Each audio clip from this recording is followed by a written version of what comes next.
অঙ্কন করতে হয়।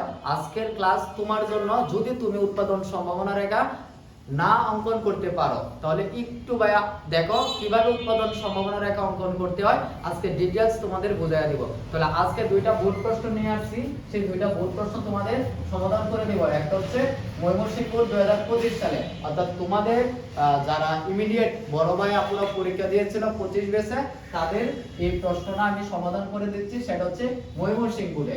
তো একটু দেখো, একটু বলে রাখি, আমাদের অঞ্চলে যারা আছো, তোমরা যারা ময়মনসিংহ বোর্ড প্রশ্ন দিবা অথবা বোর্ডে পরীক্ষা দিবা, দেখো তোমরা এই প্রশ্নটা কেমন করা হয়েছিল এই অধ্যায় থেকে একটু দেখো। প্রশ্নটা ছিল গণমার্কে যে উৎপাদন সম্ভাবনা রেখা অঙ্কন করো। তাহলে উৎপাদন সম্ভাবনা রেখা গণমে বলছে উৎপাদন সম্ভাবনা রেখা অঙ্কন করো, এবং এখন বিষয় হচ্ছে তুমি কিভাবে এটা উৎপাদন করবা, সরি যে উৎপাদন সম্ভাবনা রেখা কিভাবে অঙ্কন করবা। তাহলে দেখো, প্রথমে হচ্ছে তোমাকে সংজ্ঞা দিতে হবে, উৎপাদন সম্ভাবনা রেখার সংজ্ঞাটা দিতে হবে। এই যে একটু আগে প্রথমে বলছিলাম যে উৎপাদন সম্ভাবনা রেখা হচ্ছে এমন একটা রেখা যার বিভিন্ন বিন্দুতে নির্দিষ্ট পরিমাণ সম্পদ ও চলতি প্রযুক্তির সাপেক্ষে দুটি উৎপন্ন দ্রব্যের বিভিন্ন সংমিশ্রণ নির্দেশ করা হয়। এই কথাটা তুমি এখানে প্রথমে লিখে নিবা, তারপর হচ্ছে তুমি এখানে চিত্র অঙ্কন করবা। তাহলে দেখো চিত্রটা কিভাবে অঙ্কন করবা। দেখো এই সূচির দিকে তোমাকে তাকাইতে হইব। তো এই সূচির দিকে তাকায় দেখো দুইটা দ্রব্য দেওয়া আছে, একটা হচ্ছে এক দ্রব্য আর একটা হচ্ছে অয় দ্রব্য। তো এখানে সর্বোচ্চ মান হচ্ছে 50 দেওয়া আছে। তাহলে আমরা একটা ব্যবধান ধরবো। কেমনে অঙ্কন করবো একটু দেখো, মনোযোগ দাও।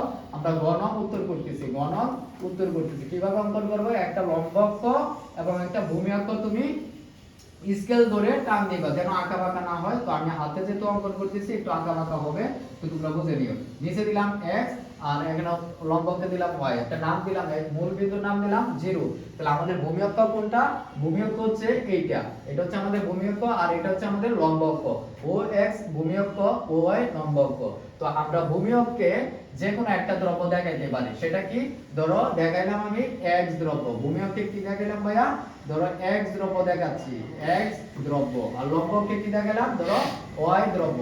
এখন কথা হচ্ছে ভাইয়া, কিভাবে আমি ব্যবধানটা ধরবো, তো ব্যবধান ধরার ক্ষেত্রে তোমাকে চিন্তা করতে হবে যে এখানে সর্বোচ্চ মান কত? সর্বোচ্চ হচ্ছে 50। তাহলে এমন একটা ব্যবধান ধরবা যে ব্যবধানটা ধরলে তোমার এটা কি খুব সুন্দর দেখা যাবে বা খুব সুন্দর হবে চিত্রটা, যেন সংখ্যাগুলো খুব চাপাচাপি না হয় এইভাবে, ঠিক আছে?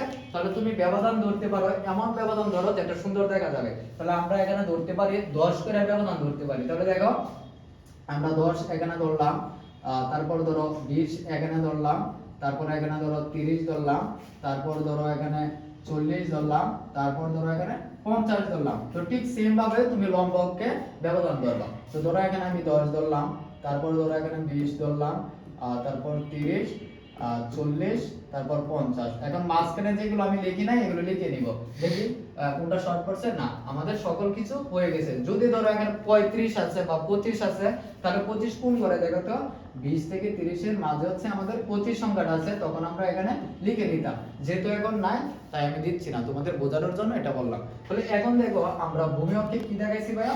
ভূমি অক্ষে দেখাইছি আমরা যে x দ্রব্য দেখাইছি। ভূমি অক্ষে কি দেখাইছি? x দ্রব্য। লম্ব অক্ষে কি? y দ্রব্য।